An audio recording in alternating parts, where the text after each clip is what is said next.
selamat menyaksikan video saya. Terima kasih atas partisipasinya melalui nonton video saya kali ini. Nah, jangan lupa untuk teman-teman like video saya, subscribe, dan komen. Jangan lupa dibagikan ke teman-temannya supaya kita sama-sama mendapatkan informasi, sama-sama memberikan pendapat apa sih tentang sifat dan hakikat manusia. Nah, di sini di video kali ini saya akan menjelaskan pengertian dan wujud tentang sifat dan hakikat manusia. Nah, sebelum kita lanjut, saya akan perkenalkan diri. Nama saya Iko, saya dari Fakultas Pendidikan Ilmu Eksakta dan Keolahragaan dari Perguruan Tinggi Swasta Iki Budi Utomo Malang. Sekarang saya baru semester 1, angkatan tahun 2020. Di sini saya akan lanjut menjelaskan tentang apa sih pengertian dari sifat dan hakikat manusia. Nah, pengertian sifat dan hakikat manusia ini yaitu sesuatu yang dikatakan untuk membedakan antara hewan dan manusia. Sifat dan hakikat manusia ini di sana dia juga menjadi bagian dari bidang kajian filsafat, khususnya di bidang antropologi. Nah, pengertian sifat dan hakikat manusia ini juga memiliki ciri-ciri khusus yang dimana yang membedakan antara manusia dan hewan. Di situ ada persamaan dari segi biologis. Yang pertama dari tulang belakang, cara berjalan, dan pola makanan. Nah, tapi ada juga sih sesuatu yang membedakan. Yang pertama cara pemikiran, habis itu gaya hidup, ada yang namanya moral, dari misalnya cara penempatan diri, cara berkomunikasi. Nah, itu berbeda. Nah, di sini kita juga harus mengetahui apa pengertian dan maksud dari sifat dan hakikat manusia.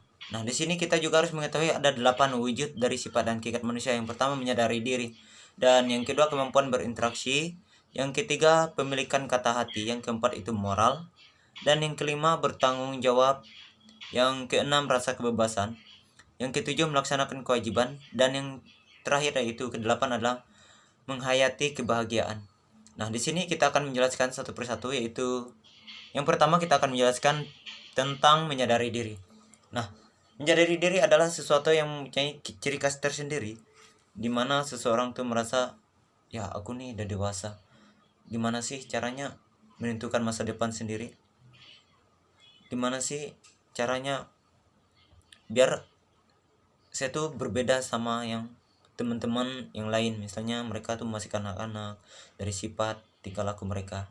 Nah, di sini kita juga harus mengetahui yang kedua yang kita akan bahas adalah kemampuan berinteraksi, di mana seseorang itu harus bisa menempatkan diri dari segi lingkungan, dari segi pertemanan. Nah, di situ misalnya teman kadang biasanya ya mempunyai tingkah laku tersendiri. Nah, di situ kita harus mampu berinteraksi kepada teman-teman. Nah, yang ketiga adalah pemilikan kata hati, di mana kita harus berani mengungkapkan ya di mana baik atau buruknya dari moral. Moral adalah sesuatu yang kadang menyertai kata hati. Nah, dalam arti tersendiri adalah moral itu perbuatan kita sendiri. Nah, sekarang kita lanjut yang kelima, bertanggung jawab. Nah, di poin wujud yang kelima ini kita harus mengetahui apa sih kesediaan dan konsekuensi ketika seseorang tuh melakukan kesalahan, melakukan perbuatan yang tidak diizinkan. Jadi seseorang ini, sifat dan hakikat manusia ini harus memiliki 8 wujud. Salah satunya adalah bertanggung jawab tadi. Nah, sekarang kita lanjut ke rasa kebebasan. Di rasa kebebasan ini bebas dalam segala hal, misalnya dari pergaulan, tapi tidak terlalu bebas. Nah, maksud yang kebebasan ini adalah dimana seseorang ataupun seorang anak, seorang pemuda gitu. Nah, mereka tuh harus memiliki nilai kebebasan.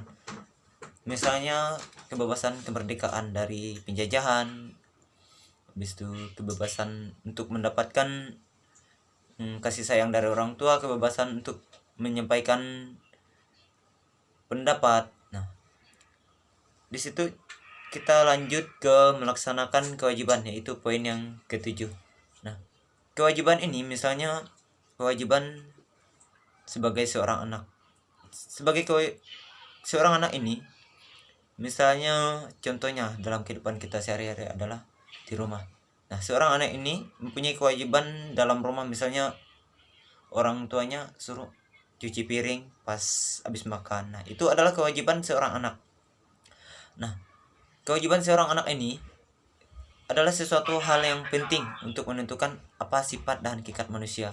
Nah, yang terakhir adalah kemampuan menghayati. Nah, kemampuan menghayati ini seorang anak ketika sudah dewasa, ketika sudah mempunyai masa depan, nah, dia tuh harus mempunyai apa sih kemampuan menghayati dalam wujud sifat dan hakikat manusia. Misalnya kesuksesan, itu ya pendidikan paling tinggi misalnya. Dan di sini juga kemampuan menghayati ini, misalnya menghayati tentang untuk menuju ke jalan sukses cita-cita kita. Nah, dari 8 itu ada poin-poin penting yang harus kita ketahui adalah menyadari diri, kemampuan berinteraksi, bertanggung jawab, moral, dan melaksanakan kewajiban. Itu adalah salah satu poin yang penting dalam untuk menentukan sifat antara manusia dan hewan. Nah, di sini ada 4 dimensi dalam sifat dan hakikat manusia. Kita harus ketahui, yaitu ada keindividuan, kesusilaan, kesosialan, dan keberagamaan. Dalam sifat dan hakikat manusia ini juga ada yang namanya pengembangan hakikat manusia. Ada utuh dan tidak utuh. Nah, dari poin-poin ini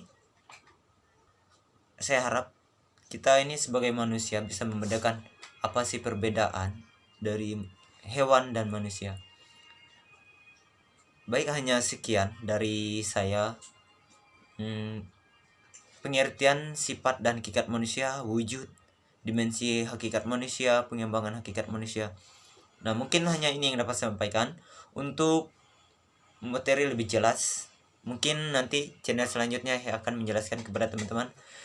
Dan jangan lupa untuk bagikan, share video ini supaya kita sama-sama mendapatkan informasi yang baru, pengetahuan yang baru.